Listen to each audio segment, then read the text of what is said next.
Bene data ndabaramukije amahoro y'umwami wacu Yesu Kristo abana n'umwe wese ahari hose.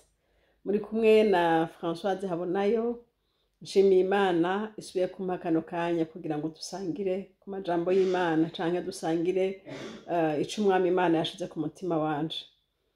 Uyu munsi ngomba kubasangiza bimwe mu vy'Imana iherutse kunyigisha muri iyi minsi. Ariko imbere yavyo reka tubanze dusenge twishiye amaboko y'Imana. Mana yera usumba byose ndagushimiye cane. Izi saha n'uyu mwanya wemeye kumbe hano kugira ngo nsangiye na bene data ibyo washize ku mutima wanje. Uhoraho ndakwinginze ngo ubane natwe, udufashe, udushoboze kandi abankurikirana bose ubahe umugisha. Ico nanse ni Satani mu izina rya Yesu Kristo ntiyegere aha hantu kandi ibimvuga biprotejwe nawe uzobukoze. Ndabigushimiye Yesu kuza gukora ibirenze ibyo nsenze. Ni mu izina ryawe ryera Yesu Kristo ndabisabye. Amen. Imana ishimwe. Nje gusangira namwe ivy'Imana yanyeretse canke yanyigishije mwiyerekwa nagize itariki za 28 z'ukwezi kwa11 mu mwaka uheze muri 2023.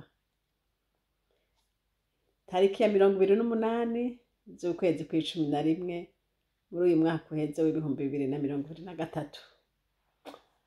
Ushobora kuvuga uti none ko haheze iminsi, ariko haheze iminsi ariko n'inyigisho canke ni ihishurirwa Imana yampaye ku giti canje, ndabigendera ndabibamwo, ariko uyu munsi numva umenga byo bari vyiza tukabisangira na bene data nkuko nsanzwe ndabasangiza ibifashije umutima wanje byose. Uwo munsi rero neretswe mbona tuvuye mu rusengero nkaho umuntu aba yagiye kuvuga ubutumwa ahantu, hanyuma mbona twahejeje. Ni nka kwa kundi haba haje nk'umushitsi avuye kure, yaje tuvuge nk'umuntu avuye dusipoze umuntu avuye i Burundi tuvuga akazi no kuturamutsa hari nk'igikorane, agaheza kuvuga ubutumwa, urumva ubutumwa bwaheze nka dimanche, hanyuma indege yiwe tuvuga izosubira inyuma la semaine prochaine nk'akarorero. Urumva muri uwo mwanya yahejeje igikorane na wa mwanya wo gusubira inyuma haracariho umwanya.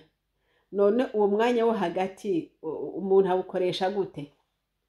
Hanyuma mbona rero nabonye ngo naraho hantu nagiye kuvuga ubutumwa, hama rero mbona ngo nahejeje dimanche igikorane twagihejeje, hanyuma ngo nabona kandi ngo mbwirizwa kuzosubira imuhira iyo navuye mardi kwa kabiri.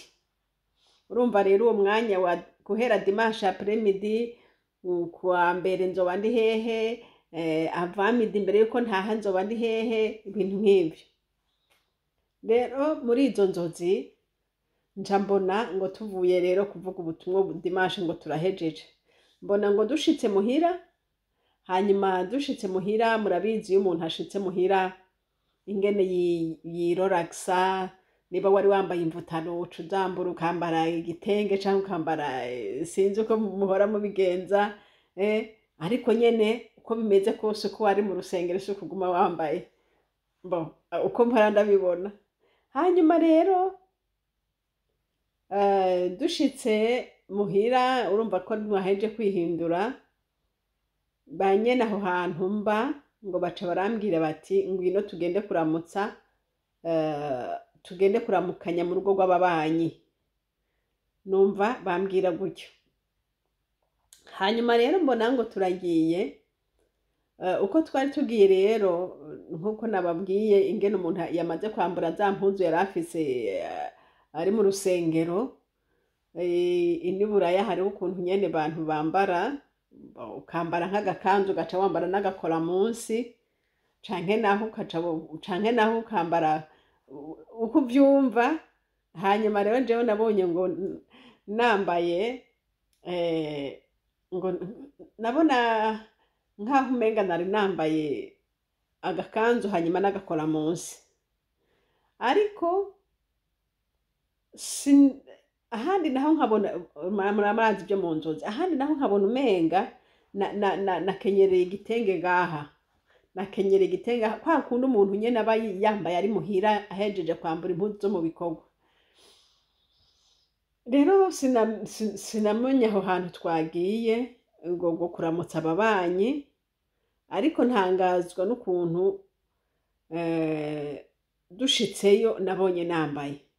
Tukigenda sinabonye ko nari nambaye, ariko dushitseyo mbona ahubwo si mu babanyi, ahubwo twinjiye mu muryango w'aho hantu twitwa ngo ni mu babanyi, mbona ni nko muri salle de cinéma, salle ya sinema, canke salle barabiramwo amasinema, amafilme n'ibindi. Murazi muri rya salle barabiramwo amafilme usanga hari abantu benshi cane, kandi ukuntu nyene salle za sinema ziba zimeze usanga zifise ukuntu ari salle bicarako intebe abari hasi baba bameze nka hasi, inyuma yabo yicara haduga gutyo gutyo gutyo, haba hameze nkaho umenga hagenda haraduga. Rero ugomba kwicara hasi wicara aho, ugomba kwicara hari inyuma ucuduga, ukaduga nyene ukicara inyuma y'abandi hejuru. Hanyuma nkuko rero nari nshitse n'uyo muntu twari kumwe, nshika nsanga abandi bicaye, byasaba ko ndungagiza nkagenda nkicara inyuma yabo. Bene data, izo nzozi zarambabaje mu mutima, kuko nabonye ninjiye mbona abantu bose bariko barandaba, uko ndungagiza noneho nkabona bahindukira bandaba, kandi nanje Imana impa gusobanukirwa uko nsa aparance yanje y'inyuma abariko barandaba uko bimeze. ya urumva nabona umenga ni nka kwa kuntu nambaye igitenge ndacambereye ngaha, kandi igitenge ari kigufi ishira mu mutwe nka kwa kundi uba uri mu cumba uhejeje kwambura impuzu z'ibikorwa, hanyuma uko umeze mu cumba. Ewe Mana we, nabonye rero uko kuntu ngo ari kumeze ngo nakenyereye ngaha. Rero nsubira kwibaza mu nyuma ni gute nosohoka nkaja mu muhana w'ababanyi nambaye gutyo. Urumva n'ivy'inzozi, nico gituma ngomba ngo tubifate nk'inzozi nyene. Mu buryo bufatika sinogenda mu muhana w'abantu nkenyereye ngaha nta kindi kintu nambaye, kandi ico gitenge kitagera hepfo kigerega haruguru y'amavi, ivyo ntibyo bishoboka, ariko mu cumba byoshoboka. Hanyuma rero mbona ngo ngiye ngo shika muri iyo salle ya sinema, ngo mbona nambaye gutyo.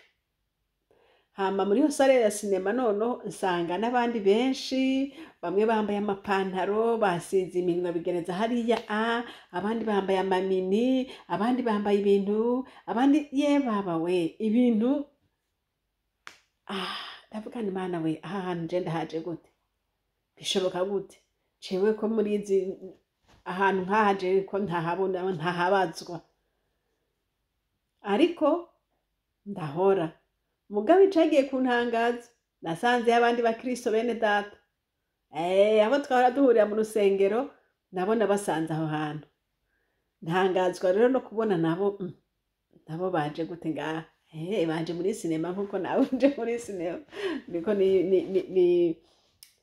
nibwiye mu mutima, ni nabo baje mu muhana w'ababanyi nkuko nanje nje mu muhana w'ababanyi.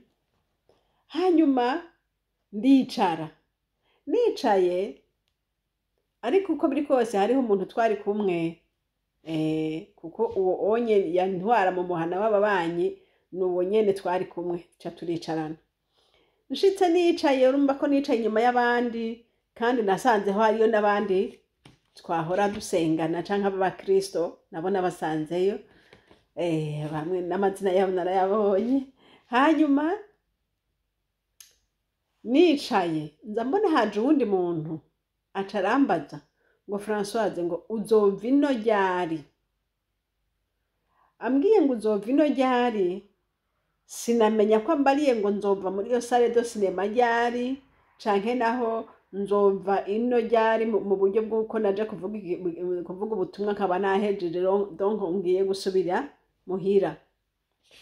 Nca ndamubwira nti ntavyo nzi, nti kubera yuko ntaho nashikiye nibo bampangira umwanya canke nibo banyokipa nka kwa kundi wokipa umushitsi imbere ko asubira yavuye. Hama rero aca avuga ngo okay, muganje ndamubwira nti ariko uko biri kose nti kuwa kabiri ndafise rendez-vous canke ndafise ahantu nzogenda, ndafise urundi rubanza kuwa kabiri ku mugoroba nzogenda ko hari iwacu hari ahantu mbwirizwa kuja kuraba abantu twasezeranye kuwa kabiri ku mugoroba. Ngwe aca arasubira inyuma aragenda.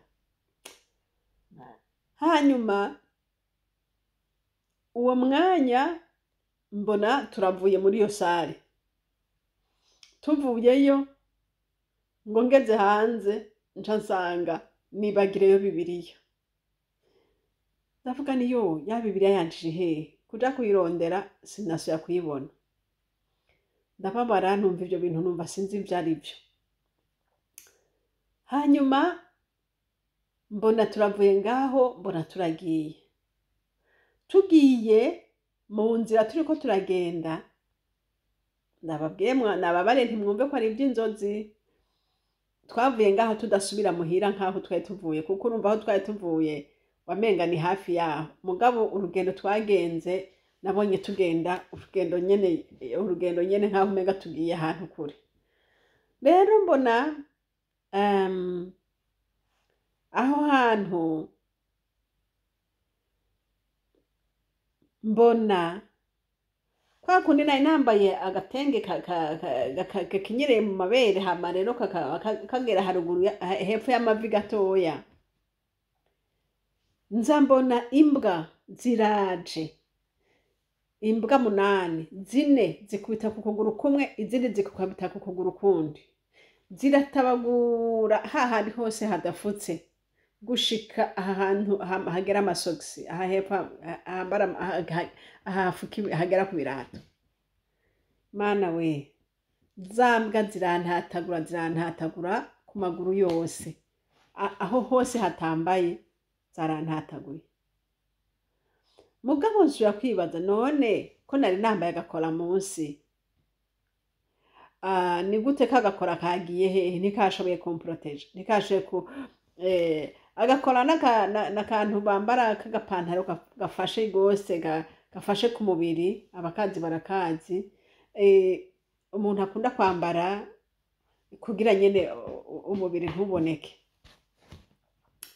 Zambwa ntizavyitegereje, zarantataguye guhera ku kantu ico gitenge cagera gushika kw'isogisi z'ikirenge. Numva nyene zambwa ndazikubita. Hanyuma mu nyuma nca nongera mbona nshitse ahantu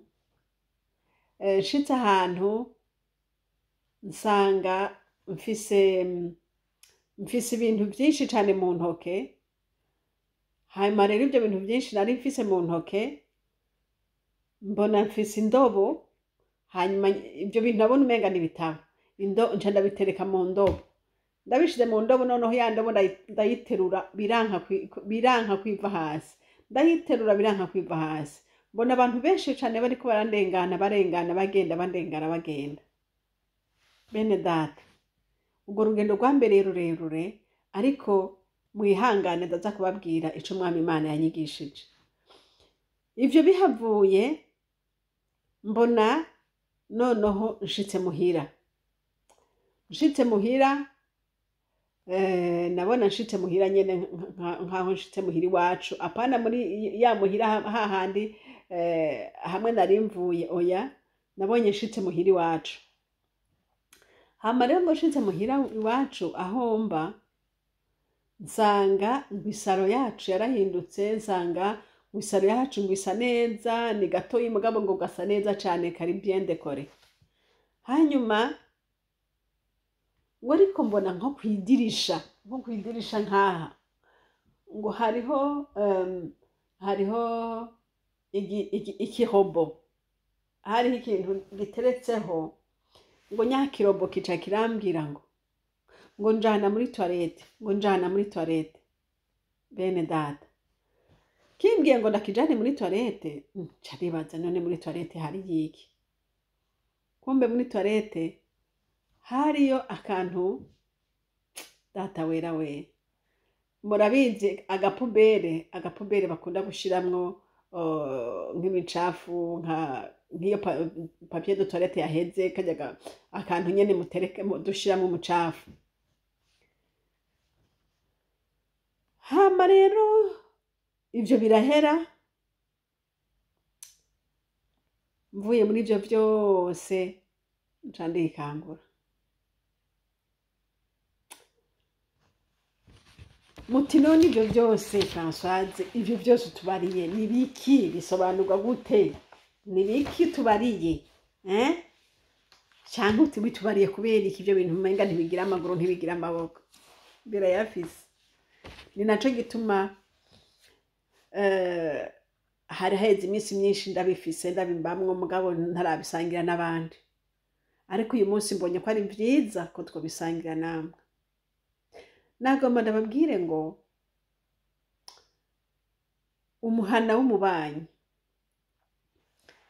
nk'uko nababwiye nari mvuye kuvuga ubutumwa nkaba nshitse. Umuhana w'umubanyi nabisobanukiwe ari yuko ari nka wa mwanya ufata uri muri pause, igikorwa wari ufise caheze urindiriye ko ikindi gitangura. Nk'uko ndababwiye nari mpeje kuvuga ubutumwa kandi ndindiriye ko igihe canje co gusubira inyuma kizogera. Mugabo dans l'entretemps baca barakokipa bakakujana kuramutsa abantu n'ibiki n'ibiki. Mu buryo busanzwe niko biri, ariko mu buryo bw'impwemu reka tugaruke mu buryo bw'impwemu kuko nivyo ngomba gusobanura. Nari mpejeje ibikorwa, hanyuma nca nambura impuzu z'ibikorwa, nca nambara impuzu zisanzwe canke zo kuruhuka, zo kwiroragisa, nka kwa kundi ushika ukambara igitenge ukagorora amaboko nyene muca mubibona. Ariko muri uko kuntu naciye nsanga ngo ninjiye muri salle de cinéma mpurireyo n'abandi bantu benshi nabo babikora gutyo, nabo bari basa ukuntu gutandukanye. Aho hantu Imana yansobanura ibintu bikomeye cane, nk'uko nabona bari bameze nk'abantu bo mw'isi, nk'uko nari mbona umenga n'abantu nyene umenga eka. Ariko nanje ubwanje nari ninzi ko ndi umukozi w'Imana, mvuye mu bikorwa vy'Imana, ndi umukristo, kamere yanje dusangiye kamere na Kristo. Noneho nsanga nanje nambaye nkabo, ndi muri bo, turiko turasangira ibikorwa barimwo, kuraba filime, nanje nje muri iyo sare. Ariko haza umuntu arambaye ati uzova ino ryari. Ako kantu yambaje ngo uzova ino ryari ni murindi nuko ntabitahuye uwo mwanya, ariko yaravuze ati uzova aha hantu ryari, ibi bintu uri mu uzobivamo ryari. Ndavuga none nibiki ndimwo, nibiki ndimwo, ariko nibiki ndimwo byari bikwiye ko niraba uko nambaye. Ni gute nashitse aho hantu mbona nambaye ubusa, nambaye agatenge gakenyereye mu mabere kweri? Ni gute nashitse aho hantu? Ni gute noboneka nameze gutyo kandi mu buryo busanzwe ndizera ko nikwiza? Mu buryo busanzwe sinzi kwambara impuzu ingufi, mu buryo busanzwe sinzi oya. None ibi bintu ni biki? Ariko Imana irambwira ati none hari ubundi yabikwambitse ubona atari wowe wavyambitse nyene. Nagomba ndababwire inshuti zanje bene data, uri muhira, uri muri sari wawe, canke uri mu ngoro y'Imana, hose ni imbere y'Imana. Hose ni imbere y'Imana. Aho nashaka ndababwire kandi yuko aho hari mu nzozi nta filime nagiyemwo, nta yindi sare nagiyemwo, ni kwa kuntu nyene gusa nari mpinduye impuzu, nkava impuzu nari nambaye ngaca nambara impuzu z'ubusa.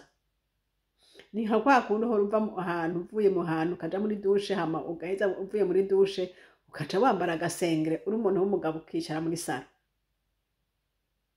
Uko ni nko kuja muri filime, ni kwa kundi nyene kuba ugiye muri filime canke mugiye muri ya sare mugahurirayo n'abandi bose bagenda bambaye ubusa.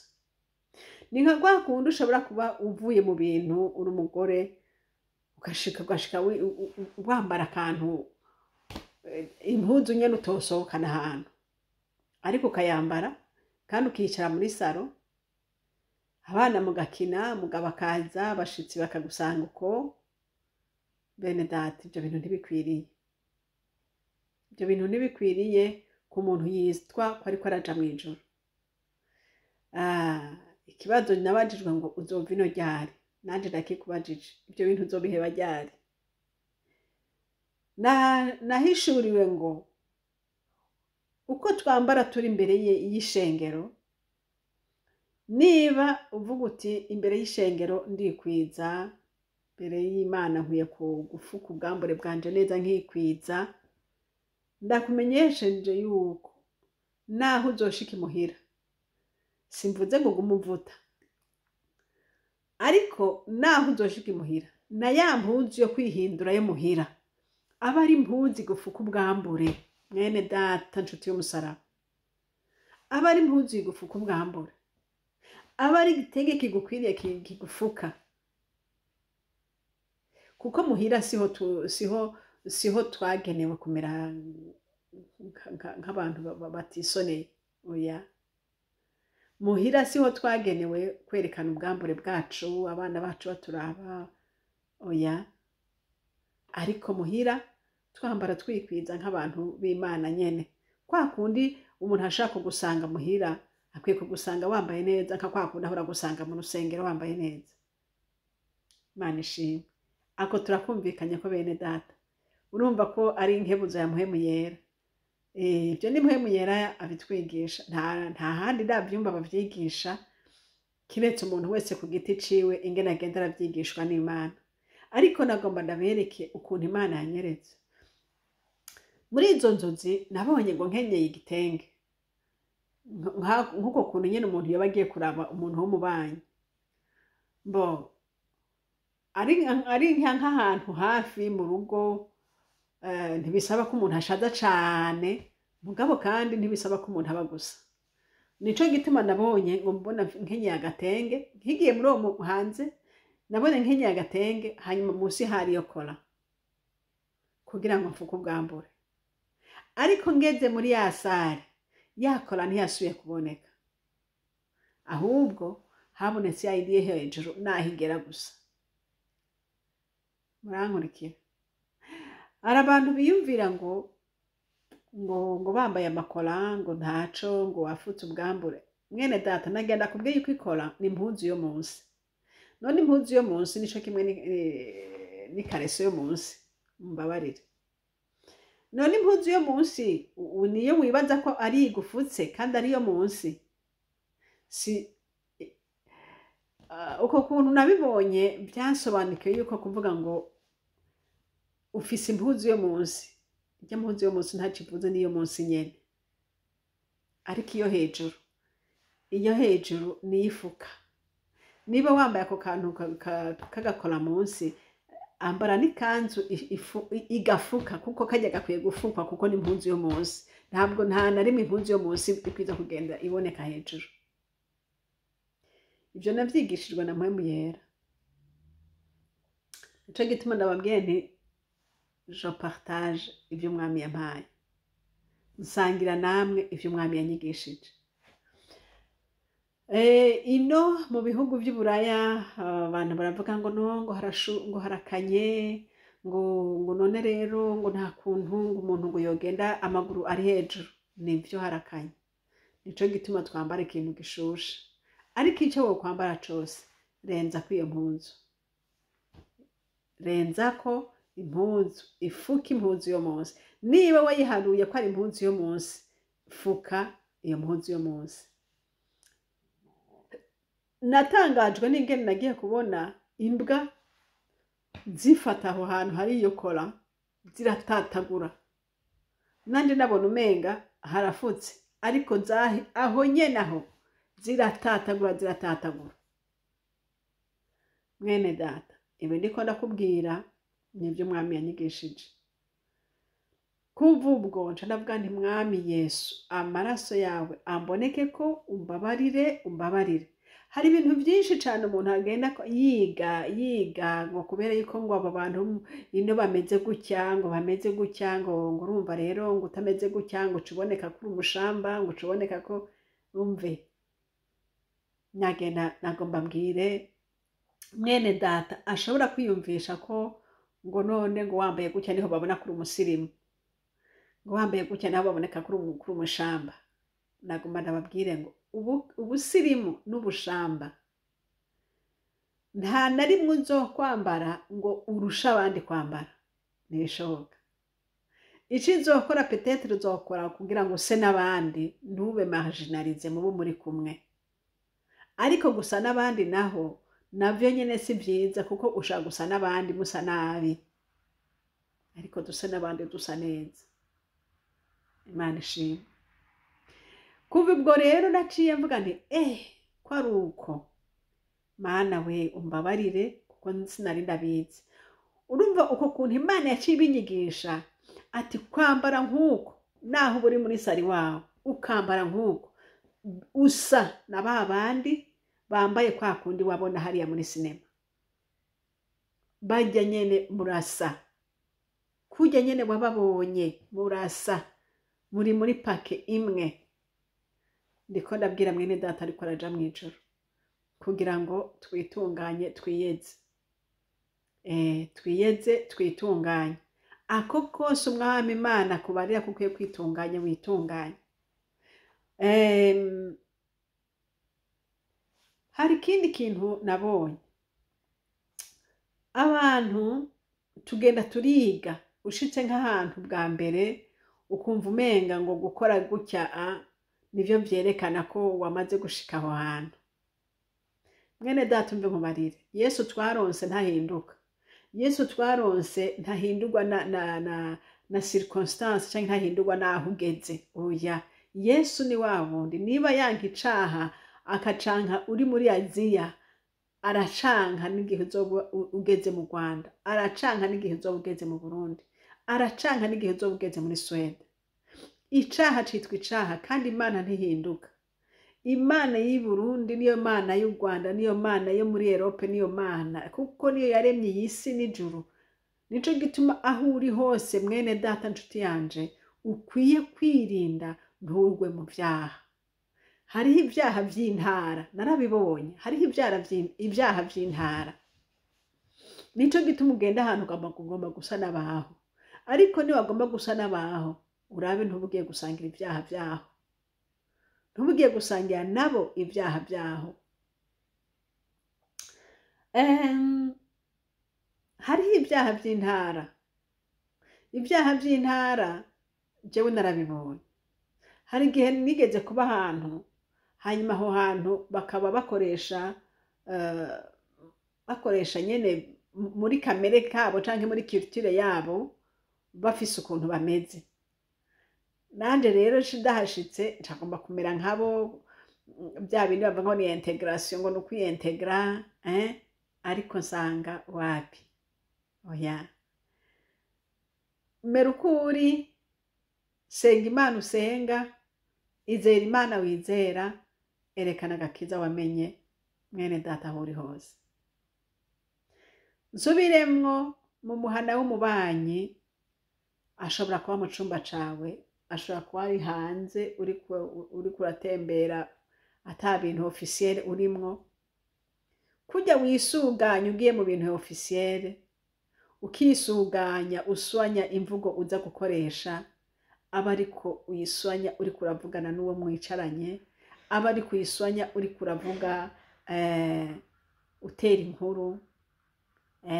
Ndababwira nk'abariko baraja mu ijuru, kubera yuko identite yacu dufise twahawe na Kristo, ntitwayihawe ngo tuyikoreshe mu gihe turi imbere y'abandi, abantu twubaha, imbere igihe batubariye kuza kuvuga discours kanaka. Oya, uko nyene tubigaragaza turi twenyene, turi kumwe n'abana, turi kumwe n'umugabo, turi kumwe n'abakuze n'abakuzine, turi kumwe n'ishengero ryose. Imana ihabwe icubahiro. Uko niko umwami ashaka yuko abantu b'Imana bamera. Ibaze rero nk'umunsi Imana woza ubona igiye kukwagiriza yuko wagiye gusa canke wakoze ubumaraya utigeze uje gukora ubumaraya, gusa kubera yuko wambaye impunzu z'abamaraya canke wavuze imvugo nk'iz'abantu nyene batubasha Imana, ukibaza uti nabivuze ryari? Wabivuze ryari? Hamwe mwari kumwe n'umukuza wawe, hamwe mwari kumwe na banaka, kuko utiyubaye mu mvugo zawe.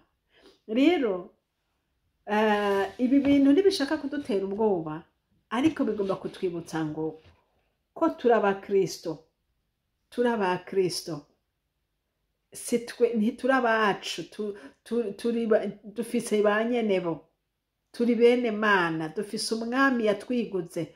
Uyo mwami niwe nyene yaduhamagaye, kandi niwe mwami adukorera. Niwe mwami dukorera. Aho mvuze agace ka mbere kerekana kwa kuntu nari muri salle de cinema mu babanyi. Ubu naho mu gice kiza gukurikira ngomba ndababwire ya robo nabona kwidirisha imbwira ngo njana muri toilette, mbega vyari biki? Ya ndobo nabona vyanse ko ndayiterura, mbega vyari biki? Kugira ngo dushishikare kubana namwe, tubane muri video ikurikira, kugira ngo nshishikare kubabwira ivy'iyi ntahe. Ariko ahangeje njaha ndababwiye kuvyerekeye imyambaro umuntu yambara ari muhira, ari mu bihe womengana ibihe byo kuruhuka. Muri ibyo bihe byo kuruhuka, muri ibyo bihe byo kuba utari mu bintu officiel, muri ibyo bihe ubhiyubarire inyambaro wambara. Wambara impuzu zigukwiye. Mwabashinga ntaye mureke kwambara amasengre, mwabagore mureke kwambara impuzu mukenyerere mu mabere, umve mwabana mureke kwambara muca mwambara amabutura. Hari abashika muhira bagaca bambura, bakaca bambara amabutura, bagaca oya, mu izina rya Yesu. Uko nyene niba uri umuntu w'Imana, wiyubahirize, wubahirishije umubiri wa Kristo. Mwambare mwikwize, mumere neza nk'abariko baja mw'ijuru. Ikibazo ngo uzova ino ryari? Nawe ndakubaza ivyo bintu uzobiheba ryari? Nizere yuko inyuma y'iyi video uza guhinduka, ugahindura ingeso, ukamenya uti ndi mu nzu, nicaye muri saro, ngiye mu muhana w'ababanyi, ni ukuvuga ngo ngiye ahandi hantu umuntu ashaka kumbona, mbwiriza kuba nifashe neza, simpave nsanga nambaye ico kimwe na babandi bo muri sinema. Babandi uhora ubona ngo hajya n'abantu b'isi ntibaramenya Yesu, ntibaramenya kwambara, bajya abantu nawe usa nabo, kubera yuko ugikora nk'ivyo nabo bakora. Bo babikorera mw'ibarabara, wowe ubikorera mu nzu, ariko mwese murabikora. Yesu adutabare, atugire neza, aduhindure, aduhindukize mu izina rya Yesu. Amen.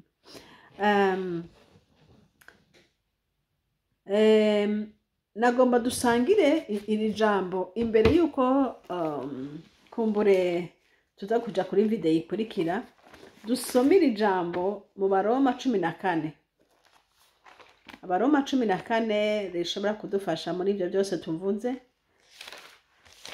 14 kuri uyu murongo wa 7 n'uwa 8 haravuga ngo kuko ata muntu muri twebwe ariho kubwiwe canke apfa kubwiwe, namba turiho kuba ab'umwami, kandi namba dupfa dupfira kuba ab'umwami. Nuko namba turiho canke namba dupfuye turaba umwami. Imana ishimwe. Niba turaba umwami, ndi umwami ndi mu rusengero, ndi umwami ndi muhira, ndi umwami ndi hanze, ndi umwami ndi ahantu hose. Imana ibaha umugisha. Niba turaba umwami no mu muhana w'ababanyi turaba umwami. Rero twiyubare mu byo tuvuga, twiyubare mu byo dukora. Umwami Imana aduhana umugisha.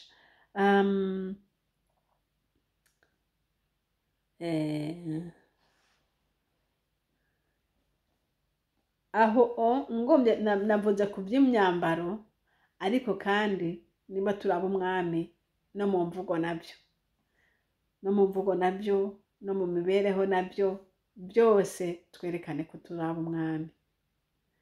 Imana ibaha umugisha, turabibandanye muri video ikurikira.